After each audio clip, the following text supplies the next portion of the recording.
ও মা কি রান্না করছো আজকে? কিছুই করিনি। কিছু করনি মানে?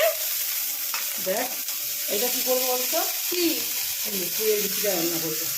হ্যাঁ আর দেখ ওটা দেখিয়ে দে বন্ধুদের কি রান্না করেছি। ও এখানে হচ্ছে গিয়ে গাজর ভাজা, আর এটা কি? উচ্ছে ভাজা, উচ্ছে বেগুন। এটা হচ্ছে একটা চচ্চড়ি, উচ্ছে দিয়ে ডাঁটা দিয়ে আলু দিয়ে। আর এখানে কালকের ভাত, আজকে ভাত করেছে যেটা। এখানে সবজি হচ্ছে একটা। আর এটা কি? ওরে বাবা, কাঁচা লঙ্কা দিয়ে রান্না করেছি। রান্না করেছো বলনি তো, খালি বলছো নিরামিষ।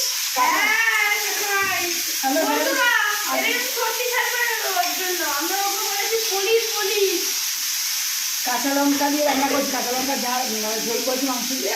কারণ যেহেতু পরীক্ষা চলছে তাই শুকনো লঙ্কার গুঁড়ো কাশ্মীরিও দিই আর লাল মরিচটাও দিই। একদম একদম হালকাভাবে রান্না করেছি।